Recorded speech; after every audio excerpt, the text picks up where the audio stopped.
supporters at yung mga Duterte vloggers at yung mga TV radio host na araw-araw ay tinutuligsa si Presidente. Teka muna ha, nagpaparinig siya.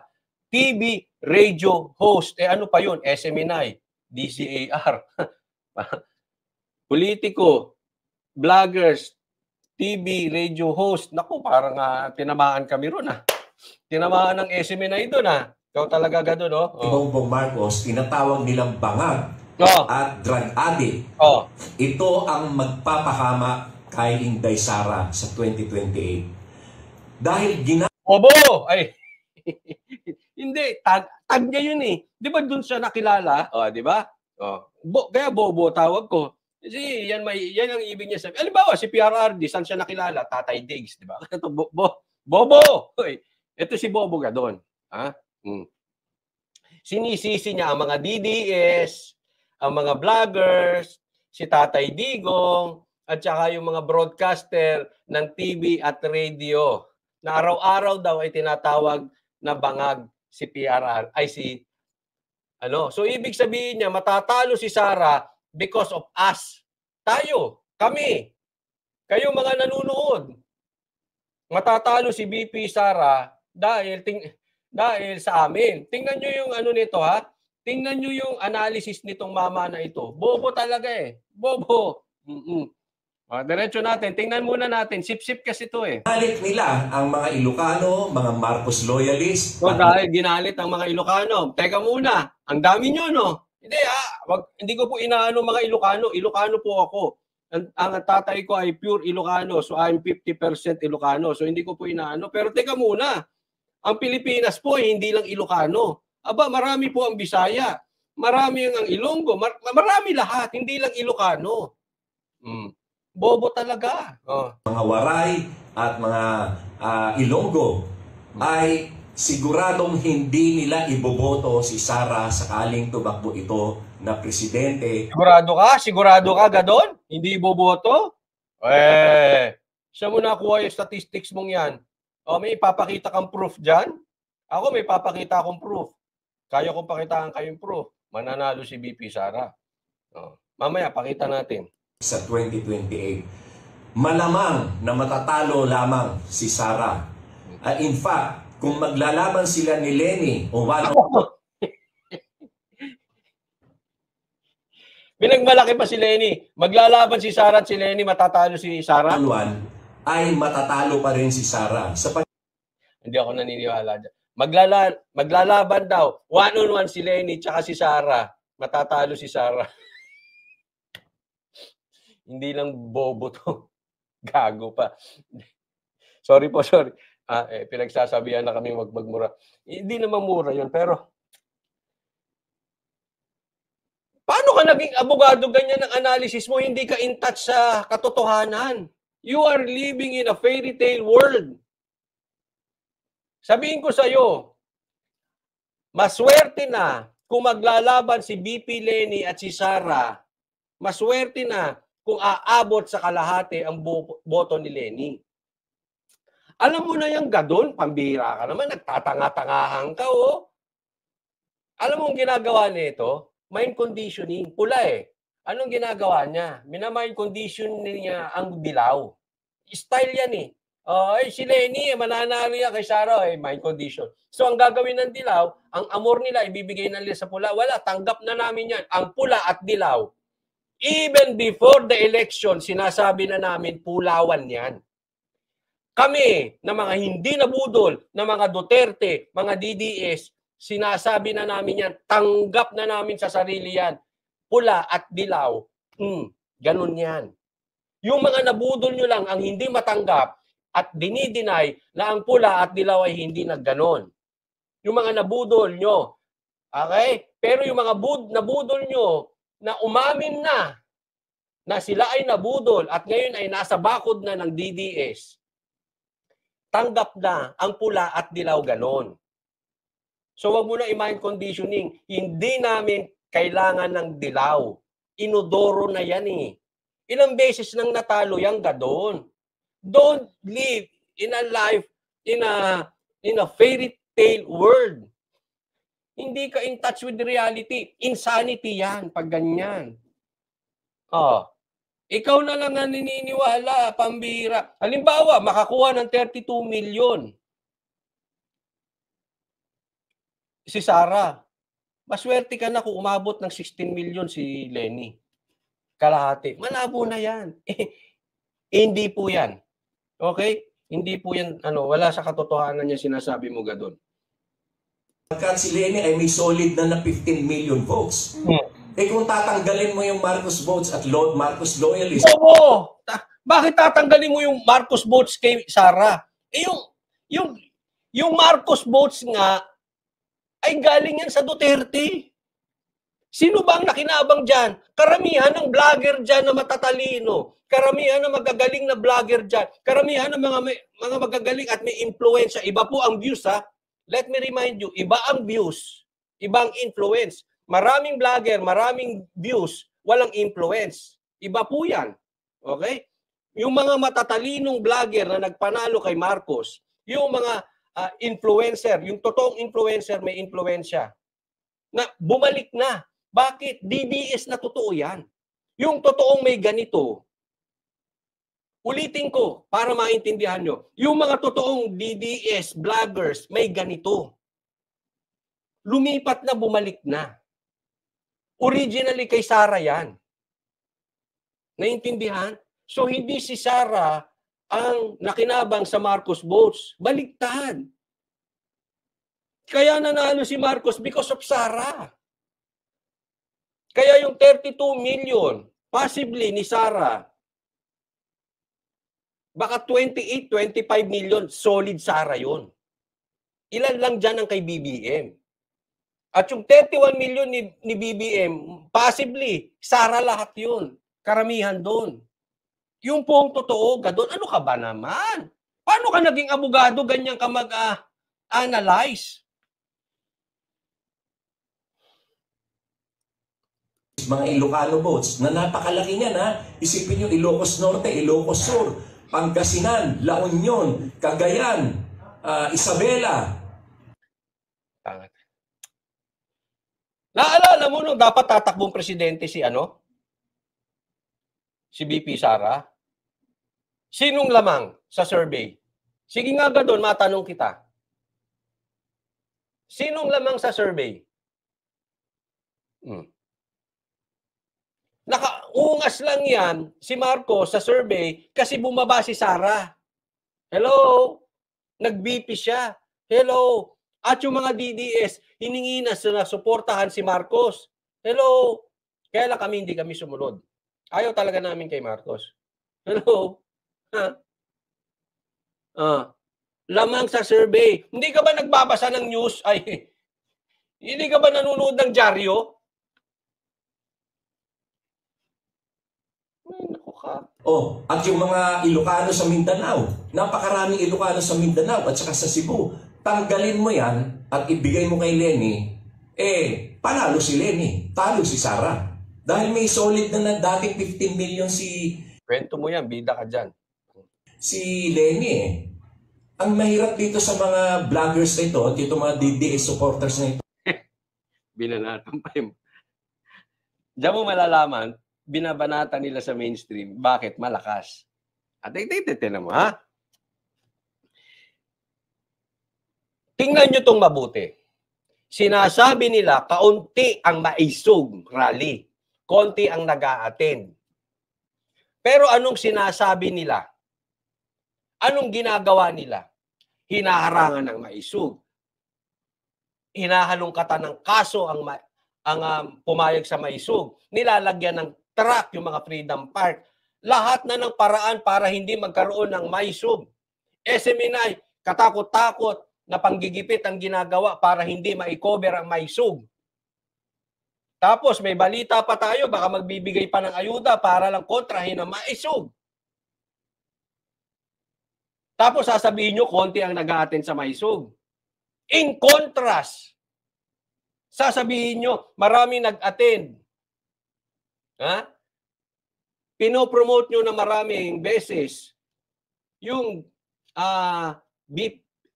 Sara Resign Rally. Oh. Pero kami mga DDS, pinopromote pa namin yan. Hindi namin inaawat yan. Sige, go! Mag-rally kayo araw-araw. Wala kaming pakialam. Why? We have confidence, hindi tatauhin yan. Yan ang totoo dyan. Huwag na tayong maglokohan, nag-aasaran lang tayo. Pero we know, hindi tatauhin yan, kaya ka namin pinopromote. Eh kayo sinasabi nyo, walang tao maisog, panay ang awat nyo. Ibig sabihin, alam nyo, malakas pa rin ang Duterte. Huwag tayong maglokohan. Alam nyo yan. Naku naman, ginagawa mo kaming bobo, Gadon. Shush! Teka muna, ano bang posisyon ni Gadon? Tingnan lang natin. Gadon, anong posisyon? Presidential Advisor on Poverty, Alleviation of the Philippines. Naku, poverty alleviation? Ano yan? Ibig sabihin, ano ba yung posisyon yan? Ang lihitibong posisyon ba yan o ginawa lang sa'yo, Gadon? Tanong lang naman kung ginawa lang para maging attack dog ka. Nagtatanong lang din ko kasi alam. Ha? Ano ba yung posisyon? Poverty alleviation. Iaalay ninyo ang pagiging advisor ng about poverty kay Gadon. Siya ang magpapayo about poverty. Tapos ganyan ang analysis mo? Anong i-advise mo kay Marcos? Ay, kawawa talaga, mahihirap. Ano na talaga? Poverty kung poverty na yan. Poor kung poor na yan. Ano mangyayari dyan? Yung mag-a-advise, ganyan mag-isip. Yung mag-a-advise, ganyan mag-analyze. Kawawang mahihirap. Yung mahihirap, babaon palalo sa hirap. Kawawa kayo. Hindi ko naman sinasabing mayaman ako, pero hindi naman ako nandoon sa sobrang hirap. Kung may class E, nasa D siguro ako. Hindi naman tayo nagmamalaki. Pero kawawa naman. Pambira. Marcos! Gumawa ka ng ibang advisor mo. Kasi pag ganito mag-a-advise sa'yo, wala talaga. Pag isip, advisor, hindi bumubulong yan. Ganyan ang bulong niyan. Sabit ang ibubulong sa iyo niyan. Walang tinamaan. Wala. Hindi sila marunong ng political mathematics. Si Presidente Duterte, si former President Duterte, nanalo lamang siya dahil sa boto ng Marcos loyalists at mga Ilocano. Bobo talaga. Nanalo lang daw si Duterte dahil sa boto ng mga Ilocano. Kita mo kung kabobo ka. Paano mananalo si Marcos sa boto ng mga mananalo si Duterte dahil sa boto ng Marcos? Talo nga Talo nga si Marcos kay Leni. Ano ka ba naman, Gadon? Hindi ka ba nagbabasa ng Hindi ka ba nagbabasa ng news? Hindi ka ba nanonood ng newspaper? Pambira talaga to si Gadon.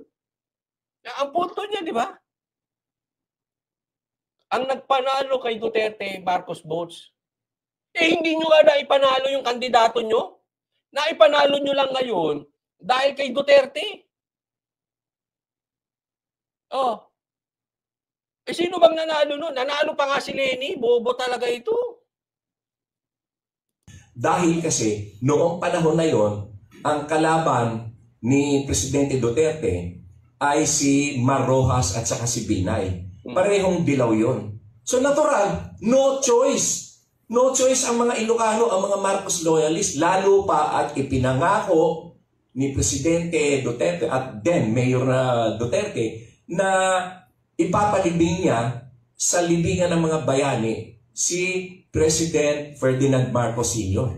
So therefore, siya ay binoto. Alangan naman na iboto ng mga Marcos loyalists at mga Ilocano si Mar Rojas at saka si Binay. Tinatawag nilang magnanakaw si BBM at ang Marcos family. Di siyempre, forced to vote for Duterte. Kaya hindi sila pwede magmalaki na mali ka dyan, tinan mo.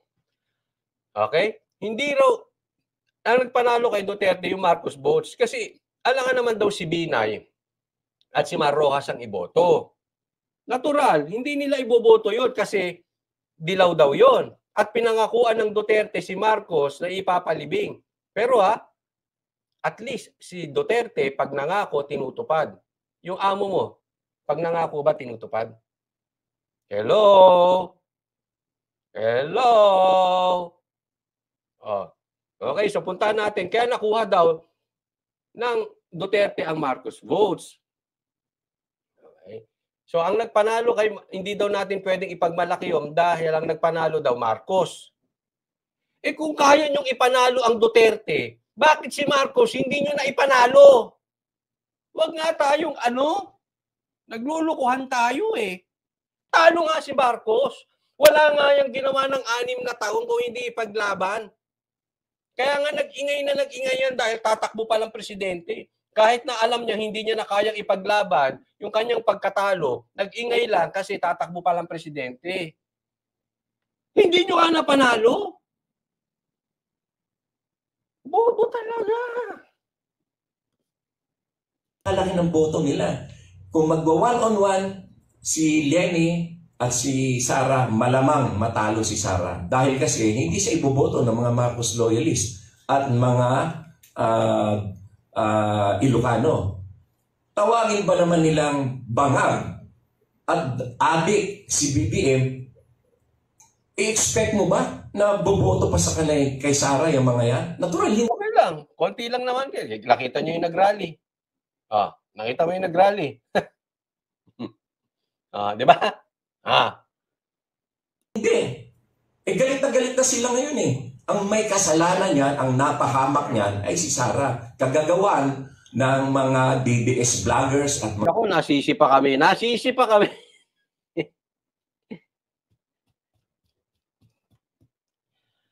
Pero the fact na pumupuyok to ng ganito, it means malakas. Kasi kung talagang wala si Sara, hindi na magsasalita ng ganito. Hindi na niya kami pag-aaksayahan ng panahon. Mga DDS supporters at mismong yung tatay niya. O tawagin yung araw-araw, bangag at adik si BBM. Ay, mali ka dyan. Hindi namin tinatawag araw-araw na bangag si BBM. Every other day lang. Hindi, di ba? O once a week lang. Okay, once a month. Baka yung iba araw-araw, pero kami hindi. Every other day lang ang tawag namin bangag dyan, ha? Ay, Master Judea, ito ang idol ko sa mga, sa mga vloggers, eh. Master Judea, kamusta na ikaw? At saka ito si Master Judea, ha? Galante to si Master Judea, ha? Kaya mag-subscribe kayo dyan kay Master Judea. Andyan siya ngayon. Galante yan, kitan mo, magsusuper chat pa yan. Hindi. Joke lang. Kabiruan lang natin yan, eh. Ha? Master Judea, shoutouts, eh. Pasensya yung iba, hindi ko nababasa, ha? Na natataon lang.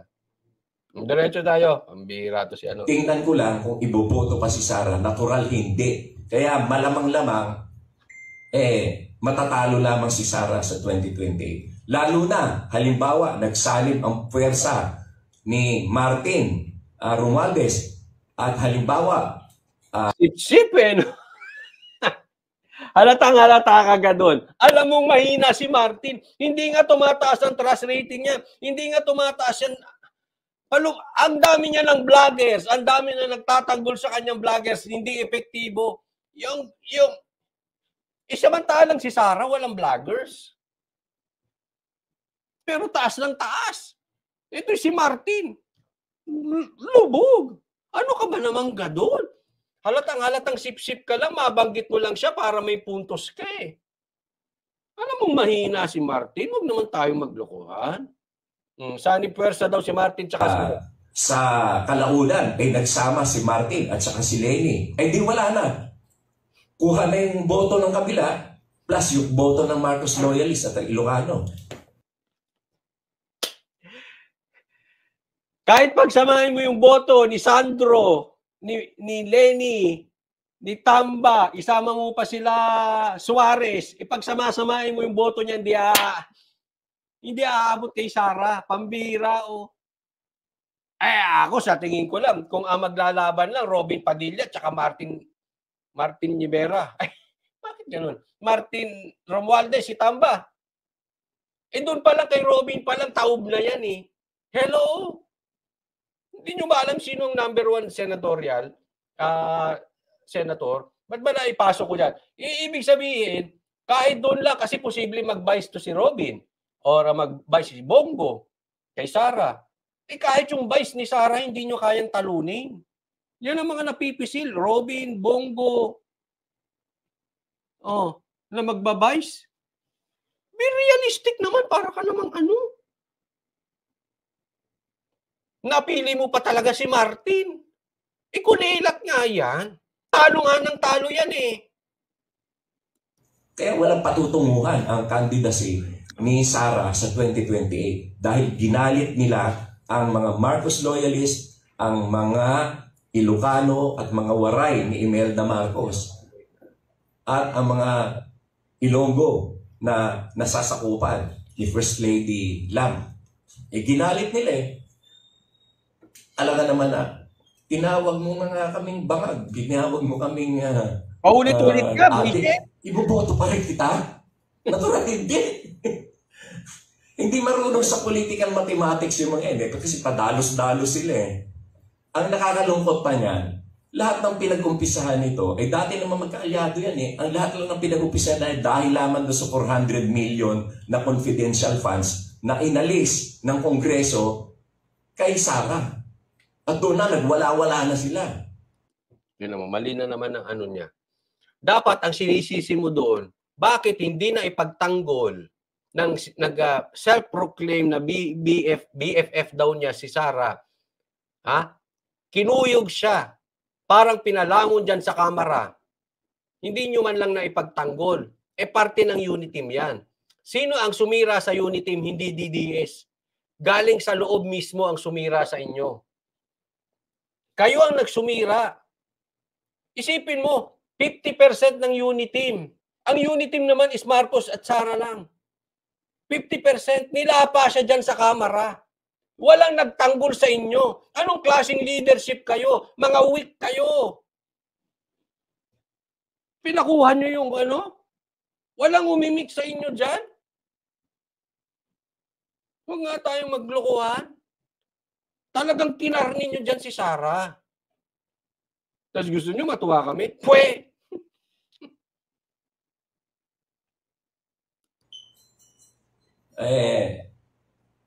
Kung may kasalanan, kung matalo si Sara sa 2028, ang may kasalanan niyan ay yung mga DDS vloggers.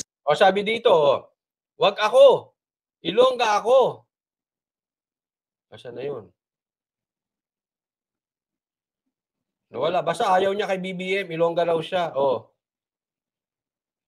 Boss, bangag ata yan si Gadon. Yan ang mga komentary dito. Sara Duterte, nasa puso namin, mga OFW.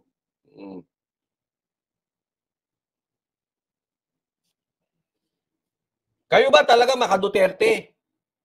Mag-subscribe kayo kay Coach Orly. Konting lambing. Subscribe yung mga hindi ko pa po subscriber. Sabi dito, kajaming yata nila si BBM. Ay, gusto ko marinig ito. Ilocano kami pero Duterte ako. Sige nga, yung manunood ng replay at saka mga nanonood ngayon ng mga Ilocano, yung totoong Ilocano ha. Ayoko ng fake Ilocano. Yung totoong Ilocano, ibig sabihin, baka mamaya magpapanggap lang ha. Yan ang sasabihin. Yung totoong Ilocano pero ayaw nyo kay BBM. Sige nga.